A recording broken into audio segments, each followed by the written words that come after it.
Shalom, once again, giving all praise, glory, and honor to YAHAWAH Shema Shai Bashima Kahakwadash. Double honor to the elders and apostle, great millstone, and do rule well. Peace and salutations to you, Sensor Akim, pushing the truth throughout the four corners of the earth. More brutal judgments. Pickup truck driver killed in crash with state trooper in Old City. A crash involving a Pennsylvania state trooper and pickup truck ended in tragedy under the Ben Franklin Bridge early Friday morning. Police say troopers were responding to another incident when a pickup truck made an illegal left turn into their path. The troopers struck the truck on its passenger side in the intersection of Columbus Boulevard and Ray Street around 1:30 a.m. The driver suffered fatal injuries, while two troopers were treated for moderate injuries. The police say the driver was the only person in the vehicle at the time. So this is another one that pretty much took its own life, you know. The trooper hit the guy. He must have flipped over and died, or what looks to be. I see one car flipped over, another car. If you look at that, okay, just looking, it ain't letting me zoom in, but you can see, man, hey, the Lord ain't nothing to play with, man. All right, let's go grab some scriptures. Let's go to Proverbs chapter 1 and verse 7. It says, the fear of the Lord is the beginning of knowledge, but fools despise wisdom and instruction. All right, the fear of the Lord is the beginning of knowledge. All right, you have to fear YAHAWAH Shema Shai, because this can happen to us. This could happen to you. A lot of people, they think like, oh, the Lord ain't gonna get me. Wrong. All right, the Lord will get you. All right, he'll do you bad. Okay, flip you, and toss you out to the car and send you right back to the spirit world. All right, this is Job chapter 28 and verse 28. It says, and unto man he said, behold, the fear of the Lord, that is wisdom, and to depart from evil is understanding. Right? All right, the fear of the Lord is wisdom, man. All right, that's where wisdom comes from. It starts with the fear of the Lord. Okay, you have to fear YAHAWAH Shema Shai. You have to, be perfect in the sight of the Lord. You have to strive for perfection. You gotta walk the walk, not talk the talk. You gotta talk the talk and you gotta walk the walk. You gotta do what's required of you. Otherwise you could be found in some treacherous, horrible situations, like this individual found himself early this morning. All right. Psalms chapter 19 and verse 9, it says, the fear of the Lord is clean, enduring forever. Right? The fear of the Lord is clean. All right. By fearing the Lord, all right, you're clean. Okay. Remember, the scripture says that uncleanness, the Lord is not going into the kingdom an unclean person. And the only way to get cleaned up is through fearing YAHAWAH Shema Shai and taking heed to this word, which is likened unto that water. That's why it says in Psalms 119 and 9, wherewithal shall a young man cleanse his way, but by taking heed according to thy word. All right, and then it talks about be ye clean that bear the vessels of the Lord. All right, and it starts with fearing YAHAWAH Shema Shai and departing from wickedness, filthiness, unrighteousness. Okay, and moving in your spirit in a clean way. All right. It's important that we fear Yahweh Bahashim Yahweh Shai. All right. This Psalms 111 in verse 10, it says, the fear of the Lord is the beginning of wisdom, a good understanding have all they that do his commandments. That's right. If you doing the commandments, you know, you're not sinning against the Lord, you have a good understanding. Okay? If you're doing what the Lord requires you to do, you serving him in truth and sincerity and fearing his majesty, fearing his power, and you're doing his commandments, all right? You have a good understanding, man. All right? And you have a lot of our people that lack understanding. Okay? And the scripture said wisdom is the principal thing and all that. Get understanding. Okay? Okay, understanding, man. Okay, the ability to understand something, comprehension.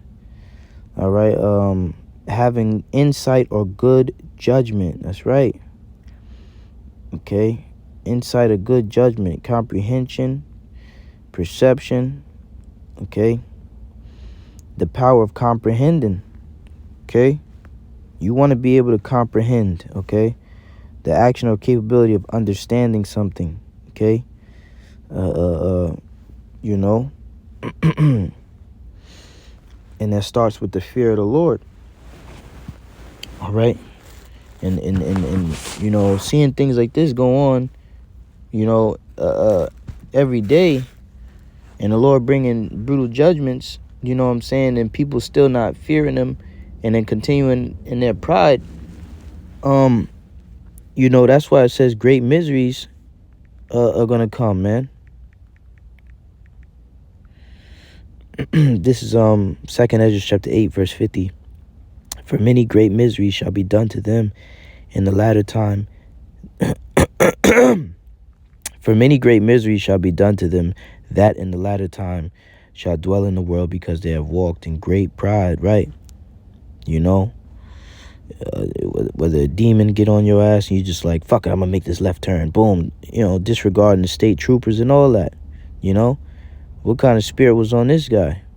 You know, because I know when I see them fucking troopers, I be like, on my best behavior, I be like, hold up, there go them niggas, you know?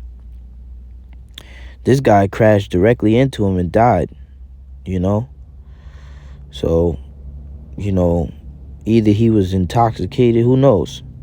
On drugs, suicide, I don't know. You know, all we know is that YAHAWAH Shemashai is known by the judgment which he executed. Psalms chapter 9, verse 16. The Lord Yahweh is known by the judgment which he executed. So the Lord did this. Okay, the Lord brought judgment on this guy, on whoever this was. All right? It says, the wicked is snared in the work of his own hands. Higgion Salah. That's right. Okay, the things that you do, all right, you reap what you sow. And you want to sow righteous fruit so you can reap the benefits of righteous rewards. You sow wicked fruit, you're going to reap the benefits of wicked rewards, which is destruction upon yourself. It says, the wicked shall be turned into hell, and all the nations that forget the Most High. But for the needy shall not always be forgotten. The expectation of the poor shall not perish forever. That's right. You know, right now, you know, we're at the bottom or whatever, you know, lowly men, you know, just trying to serve Yahawah Shemashai. But the Lord is going to, the Lord remembers us, man. That's why he gave us this truth, all right? He's not forgotten his people, which he foreknew. All right, and all of these heathen, they're going to know that we are the chosen. It says, arise, O Lord, let not man prevail. Let the heathen be judged in thy sight. Put them in fear, O Lord, that the nations may know themselves to be but men. And that's going to happen too. Okay, the Lord's going to humble all of these other nations. Moab, the pride of Moab is through the roof. Esau, the pride of Esau is through the roof. Ishmael, all of these other heathen nations, when you go and you see them, you know, dwelling, they got all this pride on them, okay? You know, but I just went into that in 2nd Ezra 8 and 50. Many great miseries shall be upon them for their pride. All right? And I pretty much went into both of these articles right here, ATV Rider, Killed on Broad Street, North Philly. Group of teens forced woman to stay on SEPTA train before robbing her.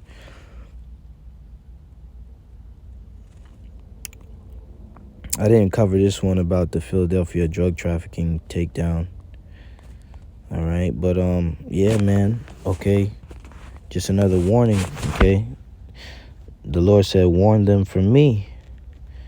Okay, this is Ezekiel 3 and 17. It says, "Son of man, I made thee a watchman unto Israel, unto the house of Israel. Therefore hear the word that at my mouth, and give them warning from me." So warnings have gone out. All right, the warnings have gone out, and it's going to come a time where, you know, we're not going to be warning anymore, because it talks about how it's going to be a famine of the word. Let's go grab that.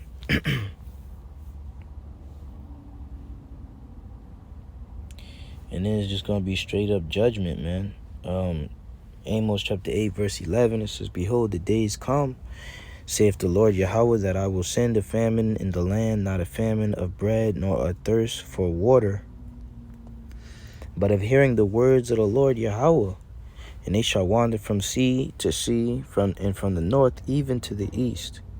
They shall run to and fro to seek the word of the Lord Yahawah, and shall not find it." Okay, it's going to come a time where they're not going to find the men of the Lord. The word of the Lord is coming from his men, all right, who he ordained and predestinated to have it, the prophets. You're going to have a lot of Israelites changing their stance on a lot of the things that they said. And then we was bringing out the prophecies correctly, how World War III was coming, Jacob's trouble was coming, the mark of the beast was coming. And they was out here talking about, oh, that's not what that is, you know. That's not going to happen. That's why the scripture says, when a prophet prophesieth of peace, then it shall be known that the Lord have not sent that prophet. Let's go grab Jeremiah, because the prophets always prophesied of war, evil, pestilence, death, and destruction. Jeremiah 28 and 9, "The prophet which prophesied of peace," I mean, he's saying these things ain't going to happen, MOTB, you know, it ain't going to be none of that. Which that's a very, you know, that's the hour of temptation. It's a terrible time. All right, be met with a decision of taking that thing or not, okay, and being destroyed. All right, so you can conduct yourself in a society. You know, that's the ultimate temptation. There's plenty of temptation out here to do wickedness or to do evil. All right, and you're not supposed to walk in that. All right, you're supposed to, you know, you can bear that temptation. All right, there's a way to overcome it. Yahawashi was tempted of the devil in the wilderness, in the desert, you know. So we can overcome as well, okay? It says on Jeremiah 28 and 9, "The prophet which prophesieth of peace, when the word of the prophet shall come to pass, then shall the prophet be known that the Lord Yahawah have truly sent him." And there's nothing peaceful about the times we're living in. It's judgment going on every day. All right, let's go grab Amos 3 and 6. It says, "Shall a trumpet be blown in the city, and the people not be afraid? Shall there be evil in the city, and the Lord Yahawah have not done it?" That's right. Shall there be evil in the city, and the Lord Yahawah have not done it? It's a question. Yeah, the Lord did it, man. The Lord does evil. All right, he brings bad things, bad times upon men. But you guys are talking about peace and building up Israelite communities and teaching your wives so they can teach other women and all this other bull stuff.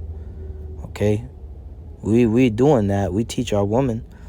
Okay, but at the end of the day, you know, the Lord got to draw them in. Okay, y'all over here trying to set up these damn Israelite movements and Israelite communities and shit, you know, fellowshipping, and then that's why there's a whole bunch of adultery that goes on over there. All right, you got your women all up. Nah, man, this ain't no woman thing. You got your woman at home. Okay, you teach your woman at home. You know, ain't no damn, you know, woman mingling together with us out there while we on the fucking battlefield. Okay, but to each his own. You know? Like I said, the Lord brings evil, man. Isaiah 45 and 7 says, I form the light and create darkness. I make peace and create evil. I, the Lord YAHAWAH, do all these things. That's right. The Lord does all these things. He makes evil. So we're not living in times of peace. 1 Thessalonians 5, verse 3. For when they shall say peace and safety, then sudden destruction cometh upon them, as travail upon a woman with child, and they shall not escape. That's right. It's going to come out of nowhere. Just like this crash. Just like this judgment. All right. Because when the Lord brings judgments, he do it suddenly out of nowhere. It's going to catch a lot of our people off guard. That's why we got to stand on our watch, on our posts, and be giving out the warnings from Yahawah Shema Shai about the times. All right. The prophecies and you know, his word is not going to go out void. So just another lesson through the Spirit. I pray the lesson was edifying. All praise, glory, and honor to Yahawah Shema Shai.